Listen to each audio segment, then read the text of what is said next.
एक ground zero से हम बात करेंगे एक ऐसी कहानी की, एक ऐसे घोटाले की जिसको सुनकर हर कोई हैरान है। शब्द मिटाने से 65 लाख रुपए साफ कर दिए जाते हैं। इस पूरे मामले में चूंकि घटनाक्रम जो है वो मंडला से है, जहां पर जो घोटाला हुआ है उससे सुनकर हर कोई हैरान है। लोग सोच रहे हैं कि आखिर सिर्फ एक शब्द हटाने से 65 लाख रुपए का गबन कैसे हो जाता है, लेकिन ये हुआ है। सरकारी अधिकारियों ने किया है, ईओडब्ल्यू ने एफआईआर भी दर्ज कर ली है। कैसे किया है, कब किया है, ये पूरी खबर देखिए हमारी इस ग्राउंड रिपोर्ट में।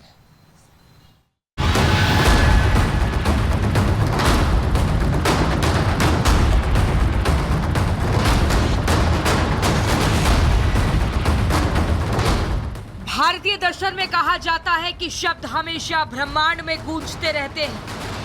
जिस तरह धनुष से निकला तीर वापस नहीं आता, ऐसे ही जुबान से निकले शब्द भी वापस नहीं आते हैं। शब्दों की ताकत बहुत बड़ी होती है। कई बार किसी वाक्य में छोटा सा बदलाव पूरे अर्थ का अनर्थ भी कर देता है। ऐसा ही मध्य प्रदेश में अधिकारियों ने एक शब्द को काटकर जो खेल किया, उसने पूरे देश को हैरान कर दिया है। तारीख 8 नवंबर 2011, जगह सहकारी बैंक मंडला। शब्द काटकर सहकारी बैंक घोटाले की ये कहानी साल 2011 में शुरू होती है। तब मध्य प्रदेश के मुख्यमंत्री शिवराज सिंह चौहान थे।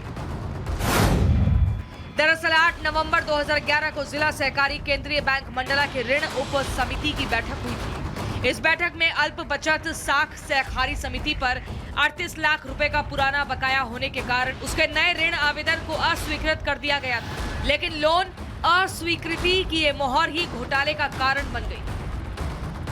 आरोप है कि बैठक के बाद तत्कालीन महाप्रबंधक नरेंद्र कोरी ने दूसरे अधिकारियों और कर्मचारियों के साथ मिलकर दस्तावेजों पर अपनी कलम चला दी और अस्वीकृत शब्द से अ मिटाकर उसे स्वीकृत में बदल दिया। अस्वीकृति को स्वीकृति में बदलने के बाद अधिकारियों ने लोन की 38 लाख की रकम को बढ़ाकर भी 65 लाख कर दिया और महज 3 दिन बाद यानी 12 नवंबर 2011 को महाप्रबंधक के हस्ताक्षर से 65 लाख रुपए की लोन राशि जारी कर दी गई। बाद में ये रकम तत्कालीन महाप्रबंधक नरेंद्र कोरी, स्थापना प्रभारी एनएल यादव, लेखपाल अतुल दुबे और अल्प बचत साख सहकारी समिति के प्रबंधक शशि चौधरी ने आपस में बांट ली। एमपी अजब है, एमपी गजब है, इस टैगलाइन को प्रमाणित किया है मंडला की खबर ने। दरअसल मंडला में 65 लाख का घोटाला हुआ है और ये घोटाला सहकारी बैंक के कर्मचारियों ने ही किया है। और घोटाले में सबसे चौंकाने वाली बात यह है कि जो कर्मचारी इसमें लिप्त थे, उन्होंने अस्वीकृत से आ हटाकर स्वीकृत का ऑर्डर जारी करवा दिया और 65 लाख रुपए का गबन कर दिया। अब इस मामले में ईओडब्ल्यू ने एफआईआर दर्ज कर ली है और बैंक के ही 4 कर्मचारियों के खिलाफ इन्वेस्टिगेशन शुरू कर दी गई। ईओडब्ल्यू को शिकायत मिली थी कि मंडला की अल्प बचत साख सहकारी समिति अपने जमाकर्ताओं को पैसे वापस नहीं कर रही है। ईओडब्ल्यू ने जांच शुरू की तो पूरे मामले का पर्दाफाश हो गया। सहकारी बैंक में कुछ लिमिट बढ़ा के और वैसे कुछ उनके जो सदस्यगण रहते हैं उनको दिए गए थे, जो बाद में रिकवरी नहीं हो पाई और उस लिमिट को बार बार बढ़ाया गया, जबकि नहीं बढ़ाना चाहिए था।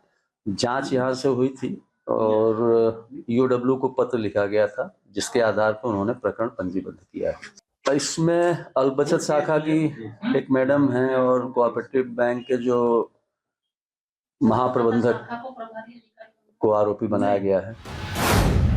एजेंसी ने 65 लाख की धोखाधड़ी में बैंक के 4 अधिकारी नरेंद्र कोरी, तत्कालीन महाप्रबंधक जिला सहकारी केंद्रीय बैंक मंडला, एनएल यादव, तत्कालीन स्थापना प्रभारी, अतुल दुबे, तत्कालीन लेखपाल एवं पंजी फील्ड कक्ष प्रभारी और शशि चौधरी, प्रबंधक अल्प बचत साख सहकारी समिति मंडला पर केस दर्ज किया है। एमपी अजब है, सबसे गजब है और अजूबे भी मध्य प्रदेश में ही होते हैं। आप देखिए किस तरीके से मंडला के एक सहकारी बैंक में अस्वीकृत और स्वीकृत का मामला सामने आया है, जिसमें 65 लाख की राशि का गबन कर दिया गया कर्मचारियों के द्वारा।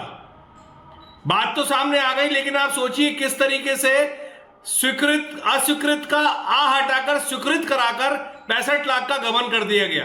यह सिर्फ मध्य प्रदेश में ही संभव है, ऐसा लग रहा है। इस तरीके से भ्रष्टाचार मध्य प्रदेश में अपने पैर पसारे हुआ है। शब्दों और अंकों की काट-छाट से हुआ घोटाला पूरे प्रदेश में चर्चा का विषय बना हुआ है। आरोपियों पर केस भी दर्ज कर लिया गया है, लेकिन सवाल ये है कि 2011 के इस आर्थिक अपराध के आरोपी अधिकारियों से वसूली भी हो पाएगी या नहीं। Bureau report, Republic Bharat.